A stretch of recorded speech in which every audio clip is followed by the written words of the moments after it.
Hello friends, welcome to career classes. आज जिस topic के बारे में हम लोग डिस्कशन करेंगे उसका नाम है ब्लूम टेक्सोनॉमी। और इसे आप लोग वेरी वेरी इम्पोर्टेंट लगा लीजिए, खास करके वे सभी छात्र जो या तो बीएड कर रहे हैं या फिर सीटेट की तैयारी कर रहे हैं या फिर कोई भी अदर स्टेट हो गया या फिर किसी भी स्टेट के टेट के बारे में अगर तैयारी चल रही है तो उसमें भी जो है ये काफ़ी इम्पोर्टेंट हो जाता है ये टॉपिक।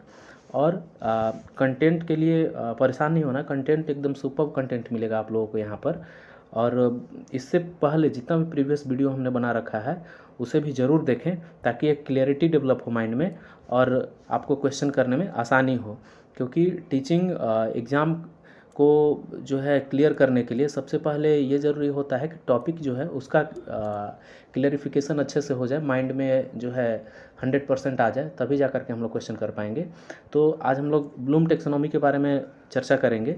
इससे पहले अगर आप लोग चैनल पर नए हैं तो चैनल को सब्सक्राइब ज़रूर करें और बेल आइकन को भी प्रेस कर लें ताकि कोई भी अगर नोटिफिकेशन है वो आपको सबसे पहले प्राप्त हो। और कोई भी सजेशन, कोई भी सुझाव या किसी भी चीज़ टॉपिक क्लियरिफिकेशन को लेकर के अगर कोई भी डाउट है तो कमेंट बॉक्स खुला है, कमेंट बॉक्स में अपना राय ज़रूर साझा करें। तो चलिए आज हम लोग शुरू करते हैं ब्लूम टेक्सोनॉमी के बारे में टॉपिक डिस्कस करना शुरू करते हैं। तो देखिए ब्लूम टेक्सोनॉमी है क्या। ब्लूम टेक्सोनॉमी शिक्षा के क्षेत्र में एक महत्वपूर्ण थ्योरी है जिसे 1956 में बेंजामिन ब्लूम और उनके सहयोगियों ने विकसित किया था। तो इस थ्योरी जो है कब उसको दिया गया, तो 1956 में इस थ्योरी को दिया गया बेंजामिन ब्लूम और इनके सहयोगियों के द्वारा। अब इसके बाद देखिए क्या है, इस थ्योरी का उद्देश्य शिक्षण और अधिगम के उद्देश्यों को एक संरचित रूप में वर्गीकृत करना है। अब यहाँ से देखिए जो मेन चीज़ है शुरू हो रहा है, इसका उद्देश्य क्या है। अगर डिस्क्रिप्टिव में आपको लिखना हो तो ये सब लिखना होगा कि इसका उद्देश्य क्या है। इसका उद्देश्य है शिक्षण और अधिगम, यानी कि टीचिंग और लर्निंग, ये दोनों एस्पेक्ट्स में जो है ये इसके जो छात्रों के सोचने की जो लेवल है उस पर ये डिस्कशन करता है ये थ्योरी। तो इसमें देखिए क्या है, उद्देश्यों को एक संरचित रूप में वर्गीकृत करना है ताकि शिक्षक जो हैं छात्रों की सोचने के विभिन्न स्तरों की क्षमताओं को समझ सकें। अब छात्रों के सोचने की क्षमताओं को समझने के लिए एक शिक्षक को ये चीज़ें जानना ज़रूरी होती है और उन्हें बेहतर तरीके से विकसित कर सके। तो मेनली इस थ्योरी के माध्यम से हम लोग ये जानते हैं कि टीचिंग एंड लर्निंग के जो जितने भी ऑब्जेक्टिव्स हैं उस ऑब्जेक्टिव्स को एक स्ट्रक्चर्ड वे में क्लासीफाई करना। अगर हम लोग मान लीजिए किसी भी चीज़ को क्लासीफाई कर रहे हैं तो एक स्ट्रक्चर्ड वे में कि जो टीचिंग एंड लर्निंग ऑब्जेक्टिव्स क्या हैं और उसे कैसे जो है सीखना है, तो इन सभी चीज़ों को जानने के लिए वर्गीकृत किया जाता है एक स्ट्रक्चर्ड वे में ताकि समझने में आसानी हो, ताकि शिक्षक छात्रों की सोचने की विभिन्न स्तरों और क्षमताओं को समझ सके। अब टीचर को तो ये ज़रूरी है ना कि टीचर जो है छात्रों के सोचने की विभिन्न लेवल्स को समझ सके। अगर वो नहीं समझेंगे शिक्षक तो बच्चों को जो है सही ज्ञान से अवगत नहीं करा पाएंगे, इसलिए ये ज़रूरी है उन्हें बेहतर तरीके से विकसित कर सकें। तो ये सब चीज़ें हैं। तो यहाँ से तो एक चीज़ क्लियर हो गया कि ब्लूम टेक्सोनॉमी जो है क्यों डेवलप किया गया और ब्लूम टेक्सोनॉमी को कब दिया गया था, तो याद रखना 1956 में, और किसके द्वारा, बेंजामिन ब्लूम और उनके सहयोगियों के द्वारा ये दिया गया है थ्योरी। अब चलते हैं हम लोग आगे। ब्लूम टेक्सोनॉमी के 3 इम्पॉर्टेंट डोमेन हैं, क्षेत्र हैं, ठीक है। तो इसके 3 इम्पॉर्टेंट कौन कौन से जो हैं एस्पेक्ट्स हैं उसको हम लोग देखेंगे। 3 डोमेन को हम लोग देख करके समझेंगे कि कौन कौन से इसके तीनों डोमेन हैं, ये देखते हैं। तो पहला है संज्ञानात्मक, कॉग्निटिव डोमेन, संज्ञानात्मक क्षेत्र। अब यहाँ पर जो है संज्ञानात्मक क्षेत्र में हम लोग ये देखेंगे कि किन किन चीज़ों के हेल्प से जो है ये कॉग्निटिव डोमेन को क्लियर किया जा सकता है। तो ज्ञान, क्या क्या चीज़ें क्लियर होंगी? बौद्धिक कौशल से रिलेटेड होता है, ज्ञान और बौद्धिक कौशल से रिलेटेड होता है संज्ञानात्मक क्षेत्र यानी कि कॉग्निटिव डोमेन। तो कॉग्निटिव डोमेन में क्या क्या चीज़ें आ जाती हैं, ये ध्यान रखना है। किससे संबंधित है संज्ञानात्मक क्षेत्र, कॉग्निटिव डोमेन? तो हम लोग याद रखेंगे ज्ञान और बौद्धिक कौशल से, ठीक है। ये दो चीज़ों से जो है संज्ञानात्मक डोमेन जो है रिलेटेड है, तो ये याद रखना है। ये क्वेश्चन पूछ देता है, ऑप्शनल में दे देगा, ये इन सभी के भी ऑप्शंस दे देंगे और ये पूछ देगा कि कॉग्निटिव डोमेन का रेंज जो है किससे संबंधित है। तो ध्यान रखना है ज्ञान और बौद्धिक कौशल से, ठीक है। अब देखिए, ज्ञान और बौद्धिक कौशल, ठीक है। अब देखिए, अब आगे चलते हैं। सेकंड क्या है? सेकंड में है भावनात्मक क्षेत्र यानी कि अफेक्टिव डोमेन। रुचि, इंटरेस्ट, दृष्टिकोण, मूल्यों से संबंधित। अब देखिए ये क्या चीज़ है ना, भावनात्मक चीज़ों को जो है अफेक्टिव डोमेन में जो है कौन कौन चीज़ रिलेट करता है? तो इंटरेस्ट हो गया, उस चीज़ के प्रति दृष्टिकोण कैसा है बच्चों का, और उसके मूल्य, वैल्यू। जैसे कोई भी टॉपिक हम डिस्कस कर रहे हैं क्लास में, तो बच्चे उस टॉपिक से रुचि ले रहे हैं कि नहीं, उस टॉपिक के प्रति बच्चों का क्या दृष्टिकोण है, और उसका वैल्यू क्या, बच्चे इस चीज़ को डेली लाइफ में यूज करना जान रहे हैं कि नहीं। ये तीनों चीज़ें जो हैं रिलेट किससे करते हैं? भावनात्मक चीज़ से। और वैसे भी आप ये जानिए कि जो हमारा कॉग्निटिव अफेक्टिव डोमेन है, जो भावनात्मक क्षेत्र है, वह रिलेट इन्हीं चीज़ों से करता है। किसी भी चीज़ में आप देख लें, हम जब कोई भी चीज़ थिंक करते, सोचते हैं या किसी भी कार्य को करना चाहते हैं, जैसे कि जो एग्ज़ाम की तैयारी कर रहे हैं, उस पर्टिकुलर एग्ज़ाम के लिए जो हम पढ़ रहे हैं अभी, तो उसमें हम ये चीज़ देखते हैं कि उसमें हमारा इंटरेस्ट है पढ़ने में, तभी जो है उस चीज़ को हासिल कर पाएंगे। उसके प्रति हमारा क्या दृष्टिकोण है और उसका मूल्य क्या है कि हम जो है पढ़ लेंगे तो एग्ज़ाम पास हो जाएंगे, अच्छे नंबर मिल जाएंगे, हमारा जो है आगे चल करके एग्ज़ाम क्वालिफाई होने के बाद नौकरी मिल जाएगी। ये सभी चीज़ें हैं। तो भावनात्मक क्षेत्र के अंतर्गत क्या क्या आएंगे? इंटरेस्ट आएगा, उस चीज़ के प्रति दृष्टिकोण क्या है, और उसका वैल्यू क्या है। ये तीन चीज़ें हैं। अब चलते हैं आगे।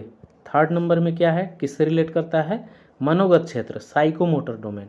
तो इसका जो है हम ये आप लोगों से रिक्वेस्ट करेंगे कि इंग्लिश में ही इसके नाम को याद करें, कॉग्निटिव डोमेन, अफेक्टिव डोमेन और साइकोमोटर डोमेन, ताकि ये पता चले। साइकोमोटर डोमेन मतलब कि मोटर यानी कि फिजिकल एक्टिविटी से रिलेट कर रहा है ये चीज़, कि हमारी शारीरिक गतिविधि से। तो शारीरिक गतिविधि जो है और मोटर कौशल से। मोटर कौशल का मतलब क्या है कि बच्चे जो हैं जो कोई भी चीज़ अगर सीखते हैं तो उसमें उनका फिजिकल एक्टिविटी होती है, जैसे ड्राइंग बनाना सीख रहे हों, लिखना सीख रहे हों, या फिर गाना गाना सीख रहे हों, तो ये सब चीज़ है। तो ये मनोगत क्षेत्र के अंतर्गत आता है साइकोमोटर डोमेन से। तो हम लोग यहाँ एक क्या चीज़ देखें, उसका रेंज जो है ये काफ़ी बार पूछ चुका है क्वेश्चन में। इससे प्रीवियस वीडियो में हम जो क्वेश्चन आंसर का सीरीज जो कराए हैं, उसमें इससे संबंधित क्वेश्चन आंसर भी है, तो वहाँ भी आप लोग देख सकते हैं और क्लियर हो सकते हैं। ताकि इस वीडियो को देखने बाद उसको ज़रूर देखें कि क्वेश्चन आंसर प्रैक्टिस हो जाए आपका और ठीक से टॉपिक समझ में आ जाए। अगर इस वीडियो से टॉपिक जो है एक बार में क्लियर नहीं होता है, तो वीडियो को दोबारा देखें, आपका सब टॉपिक जो है क्लियर हो जाएगा बीएस ब्लूम के बारे में। तो देखिए, कॉग्निटिव में कौन कौन सा चीज़ आ जाएगा? ज्ञान और बौद्धिक कौशल, और अफेक्टिव डोमेन में इंटरेस्ट, दृष्टिकोण और मूल्य, और थर्ड में जो साइकोमोटर है उसमें शारीरिक गतिविधि और मोटर कौशल। ये तो आसानी से याद हो जाएगा क्योंकि साइकोमोटर डोमेन है, तो मोटर कौशल हो गया और फिजिकल एक्टिविटी हो गया। वैसे भी हम लोग जान रहे हैं जो साइकोमोटर डोमेन से यही अभिप्राय है। तो अब आगे देखिए, आगे चलते हैं हम लोग। अब यहाँ पर हम लोग जो समझते हैं ये क्या चीज़ है, इसके बारे में आप लोग जानिए। अब देखिए, इसके बारे में जानने से पहले ये देखिए कि जितनी भी चीज़ें आज यहाँ पर देख रहे हैं हम, ये 6 ऑप्शंस जो हैं, ये क्या चीज़ हैं? तो ये जो है, ये थ्योरी बीएस ब्लूम ने जब दिया तो उसमें समझने के लिए जो है 6 स्टेजेस बताएं कि 6 स्टेजेस होते हैं जो कि रिलेट करने में या फिर चीज़ों को समझने में, कुछ नया करने में हेल्प करते हैं। आप जब यहाँ देखेंगे तो आपको और क्लियर हो जाएगा। ये है जो कि 1956 में दिया था इन्होंने, संज्ञानात्मक क्षेत्र कॉग्निटिव डोमेन से जो कि रिलेट करता है। कॉग्निटिव डोमेन में जो है ये 3 चीज़ें आएंगी, ये जो हम लोग अभी संज्ञानात्मक क्षेत्र ज्ञान बौद्धिक कौशल से संबंधित जो है ब्लूम टेक्सोनोमी, ये उससे रिलेट करता है। ठीक है,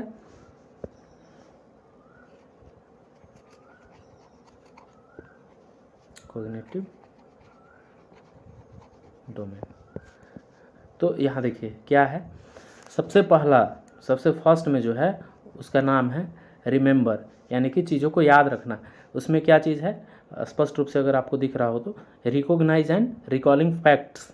अब इसका मतलब देखिए क्या है, चीज़ों को रिकॉग्नाइज करना, यानी कि जो हम लोग चीज़ें जान रहे हैं उसको रिमेंबर करना, मतलब याद करना, जान ही रहे हैं आप लोग, तो रिकॉग्नाइज करेंगे उसको कि क्या क्या चीज़ें थी, कैसे कैसे उसका प्रोसेस क्या था, ये सभी चीज़ें। और रिकॉलिंग फैक्ट्स का मतलब क्या है कि जो भी तथ्य हमारे पास उपलब्ध हैं उसको रिकॉल करके देखना कि हम लोग ठीक से उसको देख सकें, उसको समझ सकें। अब उसके बाद सेकेंड स्टेज क्या होता है, अंडरस्टैंड, समझना, चीज़ों को समझना, कैसे हम लोग चीज़ें समझ सकते हैं उसके विषय में। जैसे कि understanding what the facts mean. Understand करने का मतलब क्या है, समझने, चीज़ों को समझने का मतलब है कि हम लोग जो भी फैक्ट, जितने भी तथ्य हैं उसको हम लोग अंडरस्टैंड करें, समझें। सेकंड में ये है। थर्ड में क्या है, अप्लाई। अब जो चीज़ें हमें याद हैं, हम लोग रिकॉल किए, उसके बाद समझें कि कैसे चीज़ें जो हैं अप्लाई होंगी, फैक्ट्स को उसको जानें, और उसके बाद जो है थर्ड में देखते हैं हम लोग कि अप्लाई कैसे करना है। जो चीज़ हम लोग सीखे हैं अभी, उसको हम लोग अप्लाई कैसे करें। तो applying the facts, rules, concepts and ideas. अब किसी भी काम को करना है, जैसे कि मान लीजिए हमें कार चलाना है, तो कार ड्राइव करने के लिए सबसे पहले तो हमें जो है कार में बैठेंगे तो ये ध्यान रखना है कि स्टीयरिंग का क्या इंपॉर्टेंस है, गियर का क्या इंपॉर्टेंस है, हॉर्न का क्या इंपॉर्टेंस है, कितना हम लोग जो है सड़क से जो है कैसे हम लोग तालमेल बैठा करके चलेंगे, उसका आगे का डिस्टेंस कितना मैनेज कर रखना है। तो ये सब चीज़ें हैं। तो ये तथ्य जो है, फैक्ट्स या कॉन्सेप्ट या रूल या आइडियाज़ या कोई भी चीज़, तो उसको अप्लाई कैसे करना है, ये चीज़ तीसरा स्टेज में है। अब आगे देखिए, एनालाइज। अब एनालाइज करना, एनालाइज क्या है, breaking down information into component parts. अब देखिए जो जानकारी हमारे पास कलेक्ट है उसको क्या करेंगे, ब्रेकिंग डाउन, छोटे छोटे पार्ट्स में उसको ब्रेकिंग डाउन करेंगे, ताकि जो है उसका एक सीक्वेंस बन जाए और हमें सीरीज बाय चीज़ों को जो है मालूम रहे कि क्या करना है, कैसे पढ़ना है। यानी कि सबसे पहले देखिए, मान लीजिए हम लोग जैसे विद्यालय जाते हैं तो क्या होता है, सबसे पहले प्रेयर होता है। प्रेयर में जो है एक शांत चित्त करके जो है हम लोग अंतर ध्यान करते हैं। उसके बाद जो है हम लोग कक्ष में प्रवेश करते हैं। तो इसका मतलब ये है कि चीज़ें जो हैं एक एनालाइज करने के लिए छोटे छोटे इन्फॉर्मेशन में ब्रेक करके जो है चीज़ें सीखते हैं। या फिर ए से जेड तक अगर बच्चों को सिखाना है तो हम ए से जेड तक एक ही बार में नहीं सिखाएंगे, पहले ए लिखना सिखाए, फिर बी सिखाए, फिर सी सिखाए, फिर क्या करेंगे इसके बाद हम लोग जो है फिर से उसको ए से ई तक सिखाएंगे, फिर जो है हम लोग एफ से चलेंगे और उसके बाद जो है जे तक सिखाएंगे, फिर टी तक सिखाएंगे। तो ऐसे जो है आगे बढ़ेंगे, ये सब जो है 5-5 का ग्रुप करके। तो फोर्थ नंबर में क्या था, एनालाइज करना था। फिफ्थ में देखिए, evaluate, judging the value of information और आइडियाज़। अब देखिए कोई भी चीज़ अगर हम लोग सीखते हैं तो उसके वैल्यू को हम लोग जानते हैं और समझते हैं। जब तक वैल्यू को नहीं समझेंगे, चीज़ें जो है इंटरेस्टेड वे में सीख नहीं पाएंगे हम लोग। तो judging the value of information और आइडियाज़, जो भी जानकारियाँ हैं, जो भी आइडियाज़ हैं, उसको क्या करते हैं हम लोग, जज करते हैं उसके वैल्यू को कि ये हमारे लिए कितना उपयोगी चीज़ है। जैसे सड़क पर चलते समय सड़क के नियम, और जो लोग नियम तोड़ते हैं उन पर ध्यान। जो लोग नियम तोड़ते हैं उन पर लोग जो है कौन ध्यान देते हैं, उतना तो ध्यान कोई देते नहीं है। या फिर सड़क पर बहुत सारी चीज़ें, इलीगल चीज़ें दिख जाती हैं हमें, तो उससे हमको क्या, हमारा जो है फोकस सड़क पर ही होना चाहिए कि हमको कैसे चलना है, कहाँ जाना है, कहाँ रुकना है, ये चीज़ें। ठीक है, तो ये सब बात है। अब देखिए क्रिएट, जब अब हम लोग कोई भी चीज़ ऐसा सीख जाते हैं तो क्रिएट मतलब हो गया निर्माण करना। कोई भी चीज़ हम लोग जब सीख जाते हैं, क्रिएट करते हैं, तो क्या करते हैं उसको, combining part to make a new whole. इसका मतलब क्रिएट करने का मतलब है कि जितने भी पार्ट्स हमारे मौजूद हैं उसमें क्या करना है, न्यू होल, एक नया चीज़ जो है उससे बनाना है। तो कैसे हम लोग करेंगे, जितना भी अभी हम लोग चीज़ सीखे, रिमेंबर किए फैक्ट जो था, अंडरस्टैंड किए, अप्लाई किए, उसके बाद एनालाइज किए। एनालाइज करने का मतलब कि छोटे छोटे पार्ट्स में जो उसको कन्वर्ट करके देखे हम लोग। उसके बाद इवैल्यूएट किए, उसके वैल्यू को हम लोग जाने, जज किए कि ये वैल्यू जो है इसका सही है, गलत है, क्या है, और उसके बाद जो है हम लोग क्रिएट करना शुरू कर दिए। तो ये इससे चरित्र निर्माण हुआ, और तब हम लोग जानेंगे कि हाँ जो भी है हमारा कॉग्निटिव डोमेन का जो लेवल है वह पूरा हुआ, नई चीज़ों को क्रिएट करना सीख गए। जैसे किसी भी चीज़ को सीखने के लिए सबसे पहले हम लोग बेसिक से शुरू करते हैं, तो बेसिक से शुरू करते करते जो है हम लोग इस लेवल तक पहुंचते हैं, ताकि हम लोग चीज़ों को क्रिएट कर सके। यहाँ पर दिया हुआ भी है, combining part to make a new whole, यानी कि सभी चीज़ों को कंबाइन करके एक नया चीज़ जो है तैयार करें। ठीक है, ये सब बात है। तो अब ये तो इनके जो है कॉग्निटिव डोमेन में ये 6 स्टेजेस पता चला। अब आगे देखिए क्या हुआ कि 1956 में तो ये चीज़ें हमें मिल गई, पर जैसे ही जो है हम लोग क्या बोलते हैं, देखें कि आगे जो इस नियम को 1956 के इस नियम को जो है 2001 में इसको फिर से एडिट किया गया। जो इनके चाहने वाले थे उन्होंने क्या किया कि इसे फिर से इस नियम को ये किया। तो 1956 में जो इन्होंने नियम दिया था वह क्या था, नॉलेज, जानकारी, जो कि अब रिमेंबर कहलाता है, कॉम्प्रिहेंसन, जो कि अब उसको अंडरस्टैंड बोला जाता है, एप्लीकेशन, जिसको कि अप्लाई कर दिया गया, एनालाइसिस, जिसको कि एनालाइज कर दिया गया, सिंथेसिस, जिसको कि इवैल्यूएट कर दिया गया, और इवैल्यूएशन को क्रिएट कर दिया गया। तो यहाँ देखिए ऊपर के 2 क्रॉस में चले आए हैं, यानी कि क्रॉस में चले आने का मतलब क्या, इवैल्यूएशन सबसे ऊपर में था 1956 में, अब जो है वह 5th नंबर पर है। और सिंथेसिस यानी जानकारियों को इकट्ठा करना, यहाँ तो था कि एनालाइज में ब्रेक डाउन करना, चीज़ें जो है होल है उसको पार्ट वाइज तोड़ देना, जो कि इसमें भी है।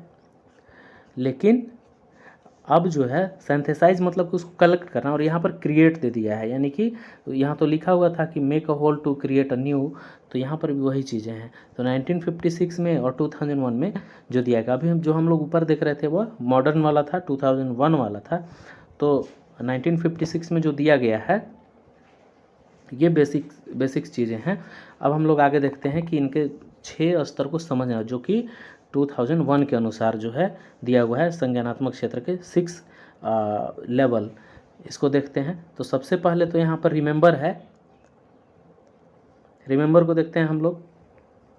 रिमेंबर में क्या है, रिमेंबर में है उद्देश्य तथा शब्दावली, दिनांक याद रखना, जैसे कि क्या इसका उद्देश्य क्या है, तथ्य, शब्दावली, दिनांक याद रखना। अब चीज़ों को रिमेंबर करने की ओर ये फोकस कर रहा है। तो जैसे महात्मा गांधी का जन्म कब हुआ था, तो इसमें जो है एक एग्जैक्ट कोई डेट है कि हाँ इस डेट में जो है उनका जन्म हुआ था। तो ये चीज़, अब जल का रासायनिक सूत्र है, ये भी एग्जैक्ट चीज़ है।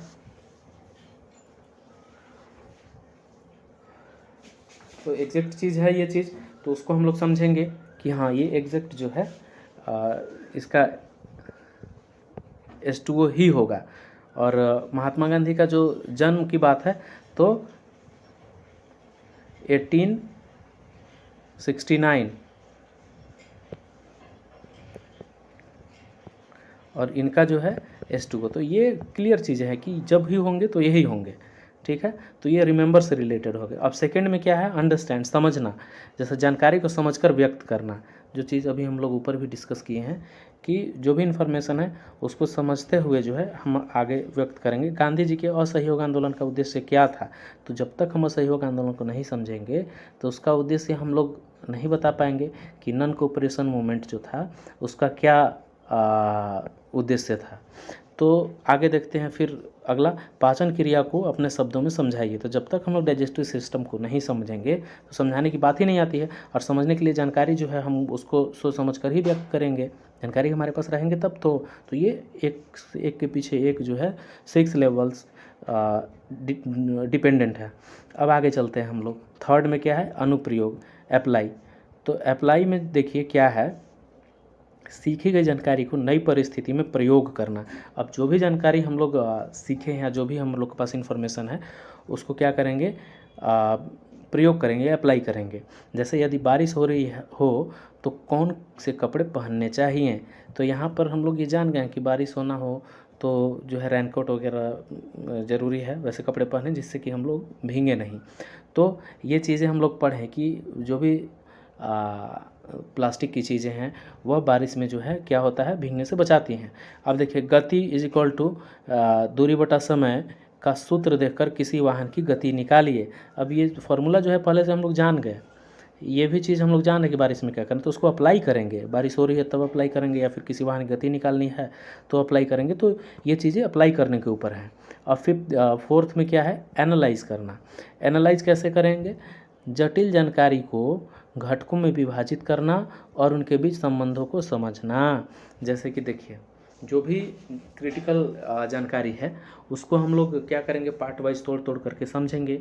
जैसे कि महात्मा गांधी के बारे में ही ले लें, तो महात्मा गांधी के जीवन में बहुत सारी जो है चीज़ें हुई, तो उसको एक बार में अगर सब चीज़ पढ़ेंगे तो समझ नहीं पाएंगे, समझने में परेशानी होगी। उसको अलग अलग पार्ट वाइज जो है तोड़ करके हम लोग जानेंगे। जैसे कि असहयोग आंदोलन के बारे में ही दिया हुआ है, भारत छोड़ो आंदोलन के बारे में दिया हुआ, तो दोनों को जानेंगे तभी तो तुलना कर पाएंगे ना, कि नॉन कोऑपरेशन मूवमेंट क्या था और क्वाइट इंडिया मूवमेंट क्या था, इस चीज़ के बारे में। फ़िलहाल इसके बारे में भी हम लोग अलग से वीडियो बना करके चर्चा करेंगे। गांधी युग के बारे में देखेंगे, बहुत ही इंटरेस्टेड चीज़ है, तो आगे देख लिया जाएगा। फ़िलहाल अभी जो हम लोग समझते हैं उसको देखते हैं। कविता की थीम और शैली का विश्लेषण कीजिए। कविता की थीम क्या है और उसकी शैली क्या है, इसके बारे में तो पहले चीज़ों को समझ लेंगे तभी हम ये कर पाएंगे। अब फिफ्थ में देखिए क्या है, इवेल्युएट करना है, वो होगा कि चीज़ों को हम लोग इवेल्युएट कैसे करेंगे। तो देखिए, किसी निर्णय या कथन की आलोचना करना या न्याय करना। जैसे कोई भी निर्णय अगर लिया जा रहा है या कोई भी कथन है, उसकी आलोचना करना या न्याय करना किस चीज़ पर निर्भर है। जैसे क्या गांधी जी का अहिंसा का मार्ग प्रभावी था, तर्क सहित उत्तर दें। तो अब ये चीज़ पूछा जा रहा है, तो हम लोग इसमें क्या चीज़ देख रहे हैं कि उनके द्वारा जो किया गया उस पर लोगों का क्या विचार है और हमारा व्यू क्या है। इन सभी चीज़ों को जब तक हम लोग मिलाएंगे नहीं, तब तक ये दोनों चीज़ों को कनेक्ट नहीं कर पाएंगे। तो ये चीज़ें हुई मूल्यांकन में। अब देखिए, वही चीज़ पूछ रहा है, किसी कहानी के चरित्र के निर्णयों का मूल्यांकन कीजिए। चरित्र निर्णय के बारे में पूछ रहा है, तो इसमें भी सेम चीज़ है कि जब तक उसको कनेक्ट नहीं करेंगे नहीं पता चल पाएगा। 6 में देखिए, क्रिएट करना। अब क्रिएट करने का मतलब ये है कि न्यू थिंग्स को जो है बनाना, ठीक है, मैन्युफैक्चर। अब उसके बाद देखिए, कुछ नया बनाना या विचार प्रस्तुत करना। अब देखिए यहाँ पर क्या है, क्रिएट करने का मतलब ये है कि कुछ नया करना। अब एक प्रेरणादायक कविता लिखिए। अब जैसे कि बात हो गई यहाँ पर एक प्रेरणादायक कविता, तो इसमें तो क्या होगा, चीज़ें हम लोग जो पहले समझे हैं कि क्या क्या चीज़ें प्रेरणादायक हो सकती हैं, अब उसे ध्यान में रखते हुए ही हम लोग अगली चीज़ को तैयार करेंगे और प्रेरणादायक कविता लिख पाएंगे। ग्लोबल वार्मिंग को रोकने के लिए एक नई योजना तैयार कीजिए।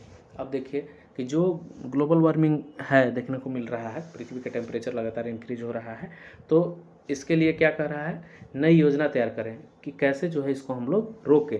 तो रोकने के लिए योजना तैयार करना कि हाँ ये किन किन चीज़ों से हो रहा है, इसके बारे में देखेंगे, ये कम कैसे होंगी, ये सब चीज़ सोचेंगे। तो जब तक हम ऊपर से ज्ञान का निर्माण नहीं कर लेंगे तब तक ये चीज़ें नहीं पता चल पाएंगी। तो आज की वीडियो में यही सब था। ब्लूम टेक्सोनॉमी जो काफ़ी इम्पोर्टेंट एक टॉपिक है, या हम लोग बात कर लें किसी भी तरह के टीचिंग एग्ज़ाम्स की, तो उसमें ये देखने को मिलता ही है। और ये जितना हम जानकारी आप लोगों को बताए हैं, ये आप लोग निश्चिंत होकर के इसको दिमाग में आप लोग रख लें। और काफ़ी अच्छा टॉपिक जो है अच्छी तरह से एक्सप्लेन किया गया है। फिर भी अगर आप लोगों का कोई सजेशन हो या फिर कोई भी समझने में परेशानी हो तो कमेंट बॉक्स में ज़रूर कमेंट करें। और चैनल पर अगर आप लोग नए हैं तो प्लीज़ आप लोग चैनल को सब्सक्राइब कर लें, ताकि कंटेंट में आप लोग को कोई कमी नहीं मिलेगी और वीडियो आप लोग देख सकें। अब बात यहाँ पर रही कि जो भी और अदर चैनल्स, बहुत सारे चैनल हैं जो कि पेड कोर्स चलाते हैं, तो हम तो यही कहेंगे कि पेड कोर्स चलाने से या फिर पेड कोर्स में पढ़ लेने से कुछ नहीं होता है। चीज़ें जहाँ आप लोग को जेन्युइन चीज़ें मिले, आप लोग वहीं पर जो है देखें और उसको समझें। बाकी इसी तरह से एक के बाद एक टॉपिक आप लोगों को देखने को ज़रूर मिलेगा। तो ये ब्लूम टैक्सोनॉमी अगर एक बार में समझ में ना आए तो दोबारा ज़रूर देखें, और चैनल पर अगर नए हैं तो इसे सब्सक्राइब ज़रूर कर लें। बहुत बहुत धन्यवाद।